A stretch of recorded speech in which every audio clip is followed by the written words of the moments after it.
if you want to. All right. Wait a minute. Wait, hold on. Are we doing team tough or team happy? Team happy. Okay. Team All happy. right. 1, 2, 3. One more. All right. 1, 2, Gotta 3. give thumbs up and smile. Thank you. Are we doing team happy? Are we saying that? I think we're doing team happy. Are we saying team happy? No, All good. that's what when you're when you're all geared up. One guy looks all happy and everybody's looking. Where do we go? So you're like, no, team happy or team tough? All right. Team happy, folks. Team happy. Team crap. We're team happy. Okay, got it. All right. Guys, Hung's going to give a little spiel really quick, and then we're going to go hit a few doors, all right? How you doing? Good to see you, man. Good to see you. Very happy.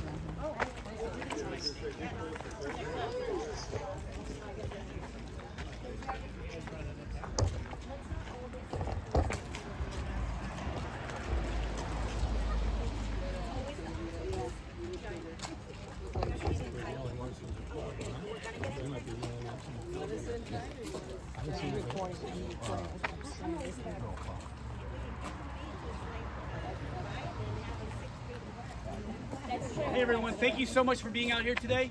What a wonderful day. I know it's it takes a lot to come out here, especially it's a little muggy out, but we'll make do. We're just in Virginia Beach last weekend, and I mean gas prices were out of control, right? I mean $5 a gallon, and there's a lot of things going on in this country right now. There's food shortages, there's supply shortages. I mean, even just buying a dishwasher, we have to wait months for the supply chain to come in. And so I feel like, somebody must really hate this country in order to put it where it is right now. I mean, we're in dire straits, and I think the administration is definitely to blame. Yes. Absolutely. I mean, they've really taken this amazing dream called the American dream and crushed it at every single turn. They're trying to turn us against each other. Basically, man versus woman, black versus white, gays versus straight, and they're trying to divide us. And they forget what our country's motto is, which is E pluribus unum, out of many one. So we can't allow them to do that. We need to bring back together what used to be the United States and the love of this country. Where is it wrong to love the country that you live in? Why is it wrong for us to put America first? I mean, right? I mean, when I fought in Iraq, Afghanistan, and Somalia, I didn't have some bastardized flag on my shoulder. I had the flag of the United States of America because that's who I am, right? My blood is red, white, and blue, and that's what I bleed every single day. I mean, this country gave me everything. We came here with nothing. In 1975, when I left Vietnam with my family, we had absolutely nothing. And this country gave us opportunity, right? But the ladder of opportunity, you still have to climb up yourself. You have to make it up yourself. But look where I ended up. I went to Thomas Jefferson High School for Science and Technology. I went to the United States Naval Academy. I got my master's in physics from Naval Postgraduate School. I went to Harvard. I went to MIT. But I gave back.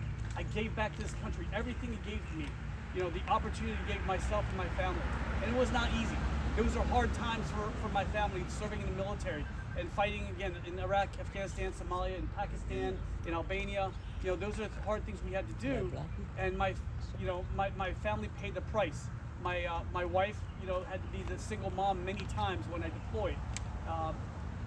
Even my oldest son, when my wife was pregnant with him she was 8 months pregnant with my oldest son, and I had to deploy to invade Iraq, and we were expecting 40% casualties at the time. And you had to do hard things like write letters to your son saying, "Hey son, you're 10 years old now. That's double digits. Congratulations. You're 16 years old. You're about to have the responsibility of driving a car. You're 18 years old. You're a man now." And thank God for us. He never had to open those letters post-mortem. But I know a lot of families and friends who had to do that. A lot of Gold Star families, like the English. Sean English was killed in Afghanistan in 2006. And the hardest thing I had was this text from his son, Nathan, who said, "Mr. Cow, when you get in Congress, you got to promise me one thing. You'll hold the Iranians and the banks that funded them responsible for taking my father away from me." Now we're opening up sanctions. We're allowing Iran to open up, to continue their nuclear program. We're levying all the sanctions against China, which is really the biggest threat to our country right now. I mean, if you guys aren't paying attention to what's going on in the southern border, right? China is building the largest pier down in Peru that can house 3 aircraft carriers. They already control the Panama Canal. They can basically cut off our west coast from our east coast, you know, in terms of shipping. They're bringing in fentanyl by the droves, and with 5G, they're negotiating 5G across the globe. And the way they do it, they just do minus 50%, and they slip it across the table. That's how they're doing it. 23andMe, they're collecting all of our DNA and doing whatever they want to do with it, whether it's bioengineering, medicine, or weapons. They can literally do anything with our DNA. And they have 300,000 students in the United States right now at our universities. Imagine just 0.1% of those. So 300 of those are spies.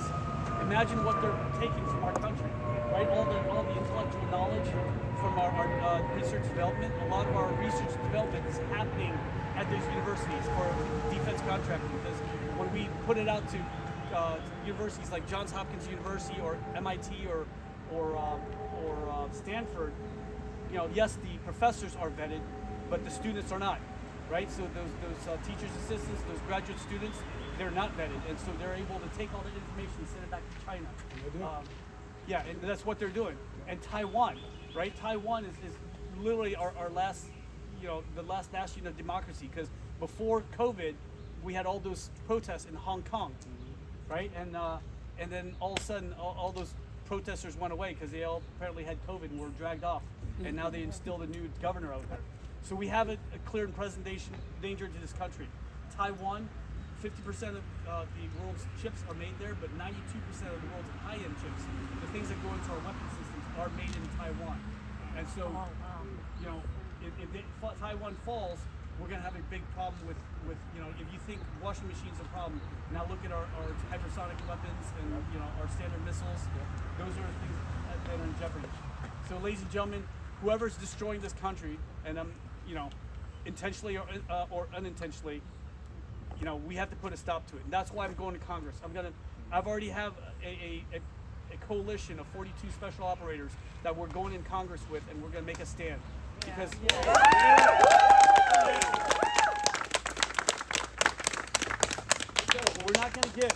we're not going to give an inch, okay?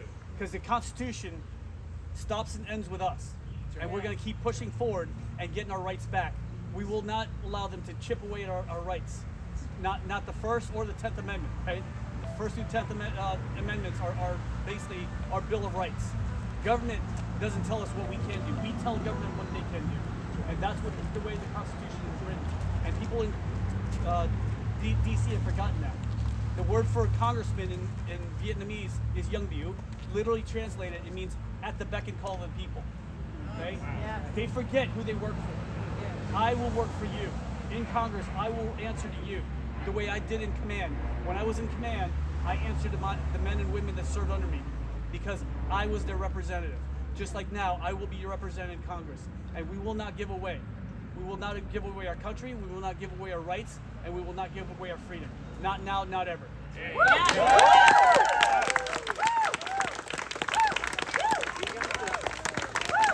Ladies and gentlemen, tell your neighbors, tell your friends, November 8th, we're going to take back the House, and we're going to take back the Senate. And then in 2024, we're going to take back the presidency, and we're going to get this country back on track. Ask two things from you. Okay, A, pray for my family. We're going to be under a lot of attack. And B, keep me accountable. Because we're all human and we're going to be fallible. I will be held accountable by you and you alone. Thank you so much for being out here, guys. Thank you. Thanks for running. Go home.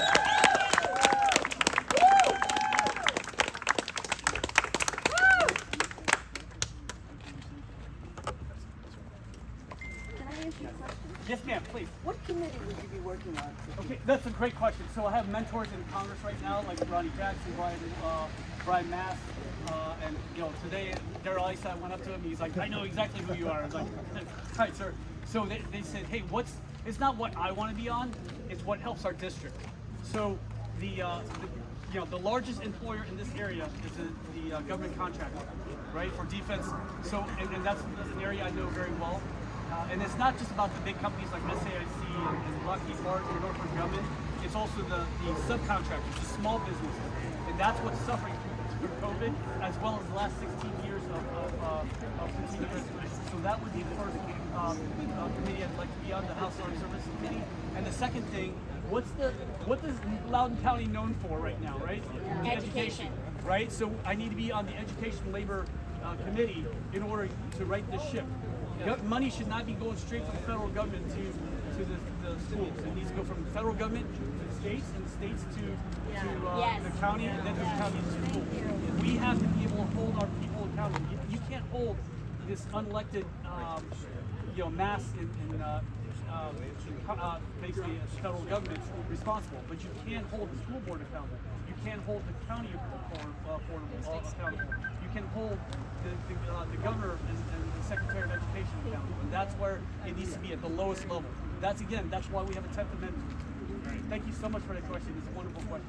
Does anybody have anything else? Ladies and gentlemen, it's not a matter of winning in 2022. I think Joe Biden's doing that for me. He's probably no offense to JR, but he's probably Joe Biden's probably the best campaign manager out there. But it's about keeping this area red, because we've tasted, we've seen what it looks like when they've run amok and destroyed everything that we believe and stood for. Right? I mean, I've bled for this country. If I'm putting my life on the line for what our values are, what do you think I'm going to do for where I live, right? Where my kids go to church, where my wife works as EMT, and where my friends own businesses. You'll be damned if anything happens to our rights and our liberties in this country. Not on my watch. Woo! Thank you. Yes, sir. I have a question. So, do you believe that we should have voter verified hand counts of paper ballots for 2022 and 2024 in Loudoun County? It's funny you ask that, because in Iraq and Afghanistan, I was able to ensure voter integrity with just this, right? I mean, I see young men carrying old women on their backs to go vote, and they're so happy for that blue ink on their fingers. Yes. And I can do that in Iraq and Afghanistan, a third world country that hardly has any electricity. Yet we can't do that in the United States of America, the greatest country in the world, and yet we can't ensure voter integrity. I mean, all it takes is a pad of ink. So yes, sir, I'm very aware, and I'm very concerned about voter integrity. I can assure you we're working on it. Okay, great. Without giving your actual address, what part of the county do you live in? What I part live of the in district Percival. do you live in? I live in Percival, Virginia. Yes, sir. In Loudoun County. It's wine country, beautiful country. You want to come out there? Absolutely. Oh, I live here. I'm just wondering where you were from. Yes, ma'am. If they pass those red flag laws today, can we get them reversed? Yes, ma'am. Any law that's passed by Congress can be reversed. And my big fear about red flag laws is it gives the government an opening to do whatever, right? I mean, that means that anybody with PTSD cannot, for example, cannot obtain a weapon. That includes military, first responders, or even sexual assault victims. I mean, you're taking away the right of a person who's been assaulted to defend themselves, as well as get control back into their lives. Absolutely. I mean, look at a lot of rules come up, it's one of those things where it would seem right at the time for some people, like, for example, the Patriot Act. And what are they doing with the Patriot Act? What are they doing to parents in Loudoun County? Exactly. So, exactly. And that's why, Congress was never meant to pass this many laws, because, they knew the heart of man. And so that's why, back in the days, you required 2/3 of the Congress and the Senate to pass a law, because they didn't want you to pass that many laws. Because anything you do to help one side, it can be flipped around and turned back against us. Like I said, Patriot Act, right? I mean, it seemed great at the time in order to protect this country against terrorism, but now they're labeling parents as terrorists. And that's what's very scary, because any one of us could be terrorists. Exactly.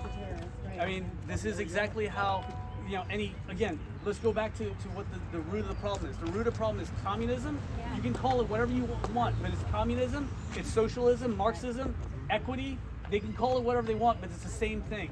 And trust me, as a boy who ran away from communism, I know the evils of communism. Right. Yeah. And we are the opposition party. Yes, ma'am. They can use it against us. Yes, ma'am. Exactly. Yes, ma'am. How will you help parents get their rights back to their own children, and what can we do to help? Well, it's always been your right, and it should have never been. I need to take away the power from the state and the government that limited that. So that's what we need to do. I mean, you have, your Bill of Rights is really your your kid's birth certificate, right? So unless they bore that child and fed them, that they need to stay away from kids. And this is what, again, going back to communism, that's what communism does. They break down the family, and then they take away the church, and then you have to be dependent on the government. And that's not the way our government was designed. Federal government is there for providing the common defense and promoting the general welfare. Thank you. I want to thank you for being such a fine example of the American dream. Will you support term limits? Again, this was never supposed to be a career. Okay, I mean, I don't want to be a career. I don't want to be in there for 10, 20 years. I mean, you're supposed to go in there, do your thing, and go away. So absolutely. So thank you so much. Yes, sir. Just one quick question. First, thank you for your service. Thank you for yours, sir. Thank you. What will you be doing for the sanctity of life? What were your... sir, I spent 30 years defending all American lives, born and unborn. Abortion. And, we need to ask for... I think all Americans agree that abortion up to the moment of well, actually, in Virginia, it's after the moment of birth, right? Yeah, really. It's evil, right? I mean, only 5 countries allow abortion after 20 weeks, and that includes North Korea and China. Are we putting ourselves in the same boat as North Korea and China? Why are we not looking at adoption? Why are we not pushing adoption? Let's streamline the adoption process. Let's make it cheaper. As a parent of an adopted child, I'm telling you right now, it takes a long time to adopt a child and a lot of money to do so. Why are we not streamlining it so that we can encourage others to adopt children? That's a very good question. Thank you. Thank you guys.